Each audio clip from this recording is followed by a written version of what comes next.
Hello everyone, welcome to MRGS classes. আমি দেবব্রত। আশা করি সবাই ভালো আছো, সুস্থ আছো। তো আজকে চাকরি প্রার্থীদের জন্য খুব অত্যন্ত একটা গুরুত্বপূর্ণ দিন, কারণ আজকে ওয়েস্ট বেঙ্গল পুলিশ কনস্টেবল এবং ওয়েস্ট বেঙ্গল পুলিশ সাব ইন্সপেক্টরের রিক্রুটমেন্টের কিন্তু নোটিফিকেশান জারি করেছে।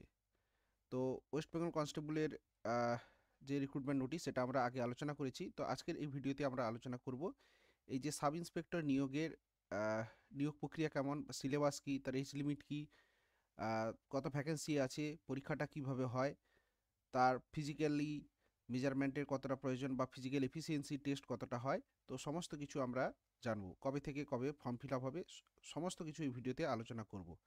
তো চ্যানেলটা যদি নতুন থাকো অবশ্যই সাবস্ক্রাইব করে দাও এবং ভিডিওটা শেষ পর্যন্ত দেখতে থাকো।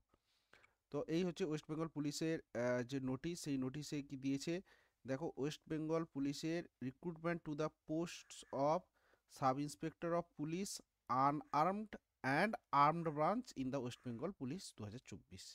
অর্থাৎ পশ্চিমবঙ্গ পুলিশের আনআর্মড এবং আর্মড ব্রাঞ্চে সাব ইন্সপেক্টর নিয়োগের কিন্তু এটা হচ্ছে নোটিফিকেশান। এই পিডিএফটা কিন্তু আমাদের টেলিগ্রাম চ্যানেলে দেওয়া আছে, সেখান থেকে গেলে পেয়ে যাবে, এমআরজিএস ক্লাসেস টেলিগ্রাম চ্যানেল। ঠিক আছে। তো প্রথমে আসি, এজ লিমিট কত।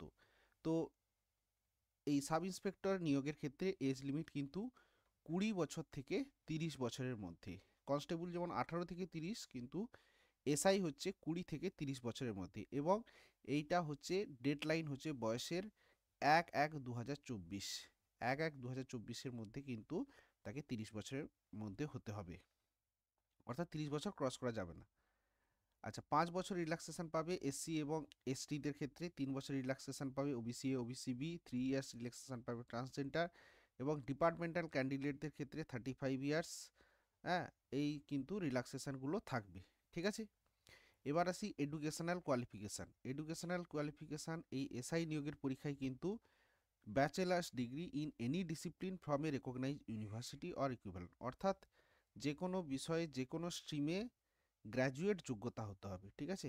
ব্যাচেলার্স ডিগ্রি অর্থাৎ বিএ, বিএসসি, বিটেক, বিকম, অর্থাৎ যে কোনো বিষয়ে কিন্তু ব্যাচেলার ডিগ্রি হলে কিন্তু সে এই পরীক্ষায় বসতে পারবে। ঠিক আছে। এরপরে আসি ল্যাঙ্গুয়েজ।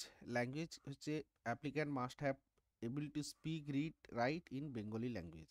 ঠিক আছে। অর্থাৎ বেঙ্গলিতে কথা বলতে জানতে হবে। আর হিল রিজিয়ান অর্থাৎ দার্জিলিং এবং কালিম্পংয়ের ক্ষেত্রে যে ল্যাঙ্গুয়েজ আছে আমাদের, সেই ল্যাঙ্গুয়েজে করতে হবে, অর্থাৎ নেপালি ল্যাঙ্গুয়েজ যেটা থাকে। ঠিক আছে। এরপরে ইকোনমিক্যালি উইকার সেকশন, যারা ইডাব্লিউএস কোটায় ফর্ম ফিল আপ করতে চায়, তাদের ক্ষেত্রে ইনকাম এবং অ্যাসেট সার্টিফিকেট যেটা হয়, ইডাব্লিউএস সার্টিফিকেট আমরা বলি, সেটা কিন্তু বলছে valid for the year 2023-24 or onwards, for the financial year 22-23 or onwards. এটা কিন্তু ইস্যু থাকতে হবে। এরপরে আসি যে এই যে এসআই নিয়োগের ফর্ম ফিল আপটা পুরোটাই কিন্তু অনলাইন মোডে হবে। এবং সেই ফর্ম ফিল আপটা কবে থেকে কবে হবে, অর্থাৎ 9 মার্চ থেকে হবে। ঠিক আছে। 9 মার্চ থেকে 7ই এপ্রিল পর্যন্ত, 7/4/2024 পর্যন্ত কিন্তু এই ফর্মটা ফিল আপ করা যাবে। তো বলছে ফর্ম ফিল আপ আগে করার আগে যে ইনস্ট্রাকশনটা আছে সেটা ভালো করে কিন্তু পড়ে নিতে হবে, যেন ফর্মটাতে ফিল আপে কিছু না ভুলভাল হয়, সেটা নিয়ম ভায়োলেট হয়, সেটা বলে দিয়েছে। এছাড়া যদি কোথাও ভুল হয়, সেক্ষেত্রে কিন্তু একটা এডিট উইন্ডো দেবে। চেষ্টা করবে ফর্ম ফিল আপ করার সময় যাতে ঠিকঠাক করে হয়, যাতে এডিট করতে না হয় পরে। তো এডিট উইন্ডো কিন্তু 7 দিনের জন্য খোলা থাকবে, সেটা হচ্ছে 10ই এপ্রিল থেকে 16ই এপ্রিল পর্যন্ত কিন্তু এডিট করা যাবে। ঠিক আছে। এরপরে আসি ভ্যাকেন্সি। এসআইতে ভ্যাকেন্সি কতগুলো দিয়েছে। কনস্টেবলিতে অনেক ভ্যাকেন্সি, কিন্তু এসআইয়ের ক্ষেত্রে ভ্যাকেন্সি কিন্তু অনেকটাই কম, সেটা হচ্ছে 464টি ভ্যাকেন্সি, 464। তার মধ্যে এবার ভাগ আছে, একটা হচ্ছে আনআর্মড আর একটা হচ্ছে আর্মড ব্রাঞ্চে। ঠিক আছে। আনআর্মড ব্রাঞ্চের ক্ষেত্রে মেল ক্যান্ডিডেটদের ভ্যাকেন্সি 164 এবং ফিমেল ক্যান্ডিডেটদের ভ্যাকেন্সি হচ্ছে 100। আর আর্মড ব্রাঞ্চে শুধুমাত্র মেল, সেটা হচ্ছে 200। তো টোটাল মেল ক্যান্ডিডেটদের ভ্যাকেন্সি হচ্ছে 364 এবং ফিমেল ক্যান্ডিডেটদের ভ্যাকেন্সি 100, টোটাল 464টি ভ্যাকেন্সি। তার মধ্যে ইউআর ক্যান্ডিডেটদের ভ্যাকেন্সি হচ্ছে 209 ইনক্লুডিং ফিমেল ক্যান্ডিডেট। ইডাব্লিউএস এর টোটাল ভ্যাকেন্সি 46, এসি ক্ষেত্রে 102, শিডিউল ট্রাইবে হচ্ছে 28টি, ওবিসি এ 46, ওবিসি বিতে 33টি কিন্তু ভ্যাকেন্সি। এই মোট টোটাল 464টি ভ্যাকেন্সি এসআই ভ্যাকেন্সিতে কিন্তু নিয়োগ হবে। ঠিক আছে, এরপরে আসি এই এসআই পরীক্ষা দেওয়ার জন্যে মেল ক্যান্ডিডেটদের ফিজিক্যাল মেজারমেন্ট কি প্রয়োজন। ঠিক আছে, sub inspector of police unarmed branch in West Bengal police, অর্থাৎ যারা আনআর্মড ব্রাঞ্চের জন্যে কিন্তু ফর্ম ফিল আপ করবে তাদের কি ফিজিক্যাল মেজারমেন্ট। এক হচ্ছে ক্যান্ডিডেটস অফ অল ক্যাটাগরিজ, সমস্ত ধরনের ক্যান্ডিডেট, শুধুমাত্র গোর্খা, রাজবংশী, গারোয়ালি এবং শিডিউল টাইপ ছাড়া বাকি সমস্ত ক্যাটাগরির ক্ষেত্রে হাইট হতে হবে 167 সেন্টিমিটার এবং চেস্ট হতে হবে 79 সেন্টিমিটার না ফুলিয়ে এবং তারপরে 5 সেন্টিমিটার ফোলাতে হবে। ঠিক আছে, অর্থাৎ 84 সেন্টিমিটার। আর ওয়েট হতে হবে 56 কেজি। এবং এই আনআর্মড ব্রাঞ্চের ক্ষেত্রে গোর্খা, রাজবংশী, গারোয়ালি, শিডিউল টাইপের ক্ষেত্রে হাইট হতে হবে 160 সেন্টিমিটার, চেস্ট হতে হবে 76 সেন্টিমিটার না ফুলিয়ে, আরও 5 সেন্টিমিটার ফোলাতে হবে, ওজন হতে হবে 52 কেজি। ঠিক আছে, এটা হচ্ছে male sub inspector unarmed branch UB. ঠিক আছে, এবার আসি male sub inspector of police armed branch. Armed ব্রাঞ্চের ক্ষেত্রে কতটা লাগবে। ক্যান্ডিডেটস অফ অল ক্যাটাগরি, সমস্ত ক্যাটাগরির ক্ষেত্রে শুধুমাত্র গোর্খা, রাজবংশী, গারোয়ালি, শিডিউল ট্রাইব বাদে হাইট হতে হবে 173 সেন্টিমিটার, চেস্ট হতে হবে 86 সেন্টিমিটার না ফুলিয়ে, তারপরে 5 সেন্টিমিটার ফোলাতে হবে, ওয়েট হতে হবে 60 কেজি। আর গোর্খা, রাজবংশী, গারোয়ালি, শিডিউল টাইপদের ক্ষেত্রে 163 সেন্টিমিটার হাইট হতে হবে, 81 সেন্টিমিটার চেস্ট হতে হবে না ফুলিয়ে, তারপরে 5 সেন্টিমিটার ফোলাতে হবে, আর ওয়েট হতে হবে 54 কেজি। এটা গেল মেল ক্যান্ডিডেটদের ক্ষেত্রে ফিজিক্যাল মেজারমেন্ট। এবার আসি ফিমেল ক্যান্ডিডেটদের ক্ষেত্রে। ফিমেল ক্যান্ডিডেটরা সাব ইন্সপেক্টর শুধুমাত্র আনআর্মড ব্রাঞ্চের ক্ষেত্রে, সেক্ষেত্রে বলছে ক্যান্ডিডেটস অফ অল ক্যাটাগরি, অর্থাৎ সমস্ত ক্যাটাগরি ক্যান্ডিডেটদের ক্ষেত্রে হাইট হতে হবে 160 সেন্টিমিটার, চেস্টের কোনো জায়গা নেই, ওয়েট হতে হবে 48 কেজি। এবং গোর্খা, রাজবংশী, গারোয়ালি, শিডিউল টাইপদের ক্ষেত্রে হাইট হতে হবে 155 সেন্টিমিটার, ওয়েট হতে হবে 45 কেজি। আর ট্রান্সজেন্ডারদের ক্ষেত্রে এই ক্রাইটেরিয়াটা বলে দিয়েছে। ইউবি হলে 162 51 কেজি, 157 47 এটা গোর্খা, আর আর্মড ব্রাঞ্চের ক্ষেত্রে 166 সেন্টিমিটার হাইট, 54 কেজি হচ্ছে ওয়েট হতে হবে। ঠিক আছে, এবার আসি এই এসআই নিয়োগের জন্য ফিজিক্যাল এফিসিয়েন্সি, অর্থাৎ মাঠটা কীরকম হয়, যেটা মাঠ পাস বলা হয়, সেই মাঠ পাসটার জন্য কতটা দৌড়তে হবে, কি করতে হবে। ঠিক আছে, তো মেল ক্যান্ডিডেটদের ক্ষেত্রে সে বোথ আনআর্মড হোক আর আর্মড ব্রাঞ্চের হোক, তাদের 800 মিটার দৌড়াতে হবে 3 মিনিটে, 800 মিটার 3 মিনিটে দৌড়াতে হবে।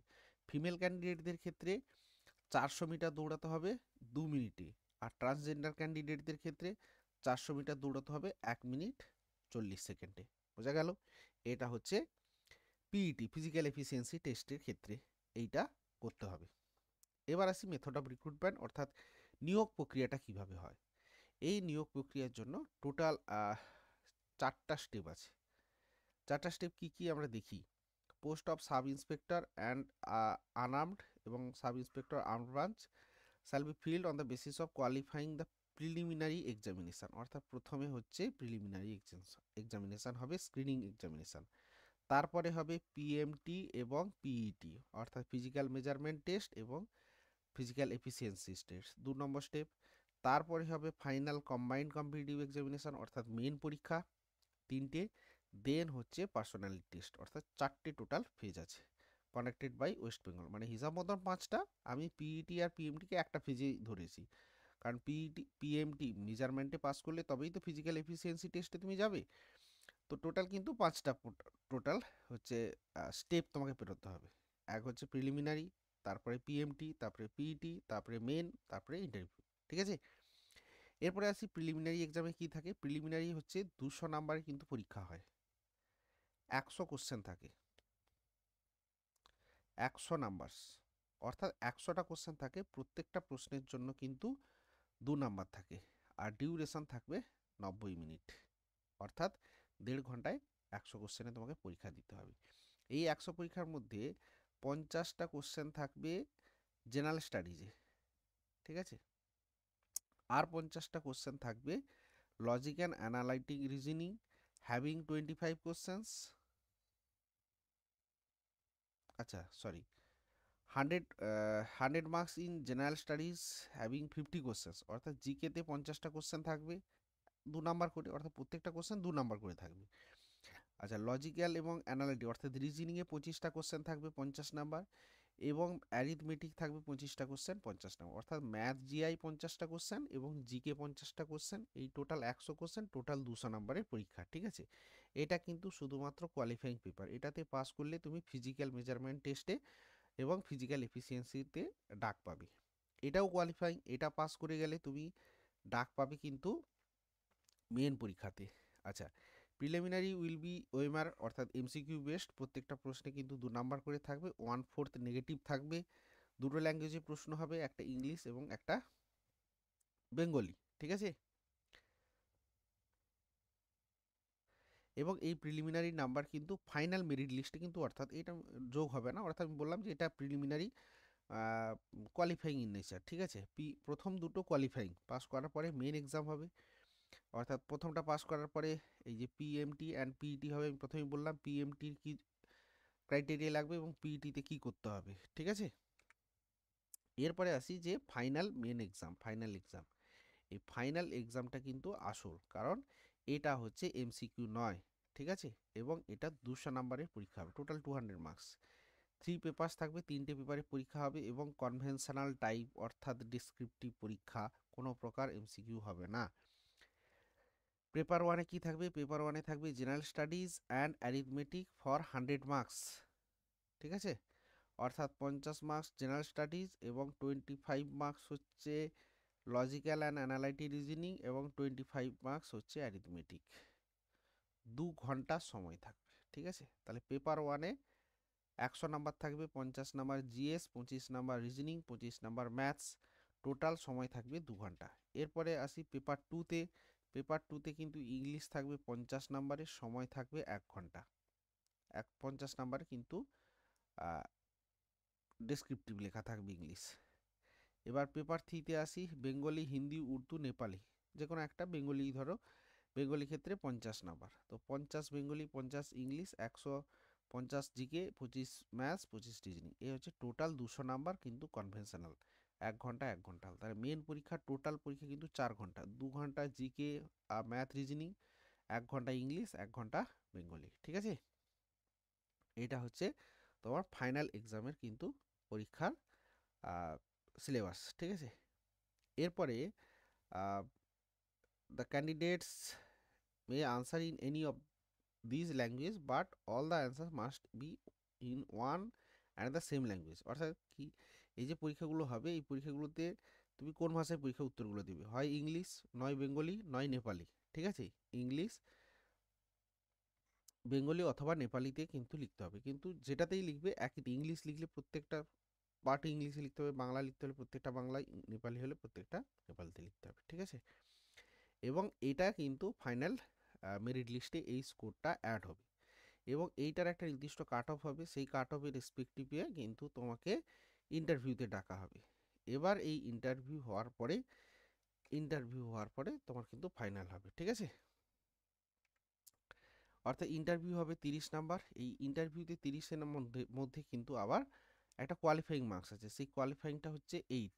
কেউ যদি ইন্টারভিউতে 8-এর কম পায়, সে কিন্তু আহ, খুব ভালো মেন পরীক্ষা দিলেও, রিটেন পরীক্ষা দিলেও কিন্তু সে কিন্তু আর সিলেকশানে আসবে না।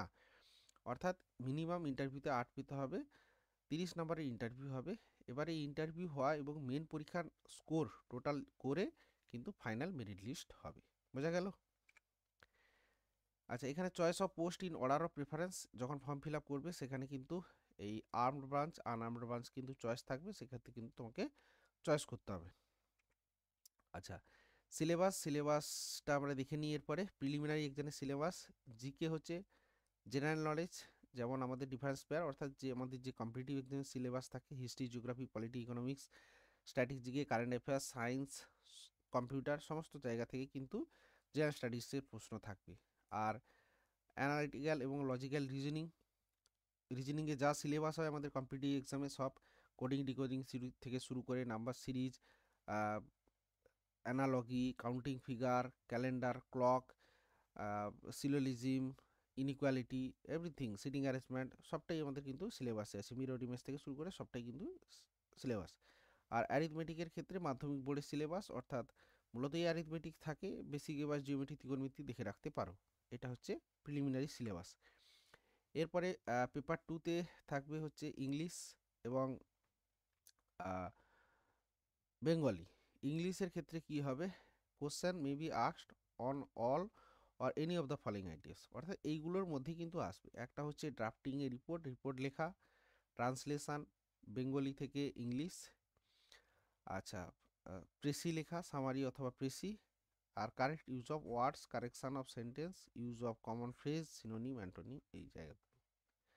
বাংলার ক্ষেত্রে কি থাকবে, ড্রাফটিংয়ে রিপোর্ট অর্থাৎ একটা প্রতিবেদন লেখা, একটা হচ্ছে E2B ইংরেজি থেকে বেঙ্গলি, ঠিক আছে, এইগুলো কিন্তু থাকবে, ঠিক আছে। এরপরে আসি ভেরিফিকেশান। এরপরে বললাম যে ইন্টারভিউতে পাস করার পরে তোমার কিন্তু ভেরিফিকেশান হবে, ভেরিফিকেশানের পরে কিন্তু তোমার মেডিকেল হবে, মেডিকেল হওয়ার পরে কিন্তু তোমার জয়েনিং হবে, অ্যাপয়েন্টমেন্ট হবে, ঠিক আছে। তারপরে ট্রেনিং, তারপরে পোস্টিং হবে থানাতে বা আর্ম ব্রাঞ্চে হলে তার জায়গাতে পোস্টিং হবে। এবার ফর্ম ফিল আপ এর চার্জ কত, ফি কত, all categories except schedule caste, schedule tribe of West Bengal only 270 টাকা লাগবে, ঠিক আছে। SC ST বাদে সমস্ত ক্যাটাগরির ক্ষেত্রে 270 টাকা লাগবে, ছেলে মেয়ে সবার ক্ষেত্রেই। শিডিউল কাস্ট এর ক্ষেত্রে হলে 20 টাকা লাগবে, শিডিউল ট্রাইবের ক্ষেত্রে 20 টাকা লাগবে। এই হচ্ছে ফর্ম ফিল আপের ফিজ। ফর্ম ফিল আপ কোথায় করা যাবে, ওই যে পুলিশের ওয়েস্ট বেঙ্গল পুলিশ রিক্রুটমেন্ট বোর্ডের মাধ্যমে বা wbpolice.gov.in, ঠিক আছে। পেমেন্ট করা যাবে debit card, credit card, net banking, UPI অ্যাপের মাধ্যমে, ঠিক আছে। আচ্ছা, এরপরে আর একটা গুরুত্বপূর্ণ আসি, সেটা হচ্ছে ফটোটা কিন্তু ঠিকঠাকভাবে দিতে হবে। ফটো বলছে নট মোর দেন 3 মান্থস ওর, 3 বছরের বেশি পুরনো কিন্তু ছবি দেওয়া যাবে না। পাসপোর্ট সাইজের ছবি দিতে হবে, JPG ফরম্যাটের ছবি এবং সিগনেচার সই করে আপলোড করতে হবে, এবং ফটোগ্রাফটাকে কিন্তু 10 থেকে 50 কেবির মধ্যে হতে হবে, ঠিক আছে। আচ্ছা, ছবিটা কিন্তু হোয়াইট ব্যাকগ্রাউন্ডে দিতে হবে, আর ক্লিয়ার কন্ট্রাস্ট অর্থাৎ ডিপ কালারের শার্ট পরে ছবিটা তুললে বেশি ভালো আসবে, যেহেতু সাদা ব্যাকগ্রাউন্ড হবে, ঠিক আছে। আর সব কিছু যেন পরিষ্কার থাকে, হেড কভারিং যেন না থাকে, টুপি পরা না থাকে, চশমা পরা না থাকে, মানে চশমা মিন্স সানগ্লাস, এইগুলো যেন পরা না থাকে, মুখে যেন কোনো শ্যাডো না থাকে, এটা কিন্তু দিতে হবে।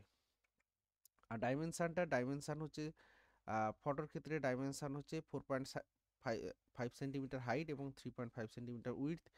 আর ফটোটা দিতে হবে 5 থেকে 20 কেবির মধ্যে। ফটোর মধ্যে সিগনেচারের যে কপিটা দেবে সেটা 5 থেকে 20 কেবির মধ্যে একদম ঠিকঠাকভাবে কালো কালিতে লিখে এটা কিন্তু দেবে স্ক্যান করে, ঠিক আছে। এবং এর যে ডাইমেনশানটা 1.7 সেন্টিমিটার হাইট এবং 9.2 সেন্টিমিটার উইডথ, ঠিক আছে। আর এই ফটোর জায়গায় কিন্তু, ফটো বা সিগনেচারের জায়গায় কিন্তু ওই সেলফি টেলফি তুলে দিয়ে দিও না, সেক্ষেত্রে কিন্তু ফর্ম ক্যান্সেল হয়ে যেতে পারে। ফর্ম ক্যান্সেল হয়ে গেলে কিন্তু সমস্যা হয়ে যাবে।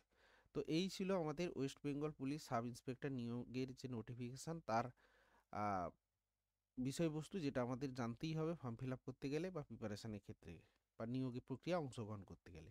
ও ভিডিওটা যদি ভালো লেগে থাকে অবশ্যই শেয়ার করো, লাইক করো। আর যদি এই নিয়োগ সংক্রান্ত কোনো তথ্য জানার থাকে কমেন্টে অবশ্যই জানিও, আমি উত্তর দেওয়ার চেষ্টা করব। দেখা হবে পরের ভিডিওতে। Tata, bye bye.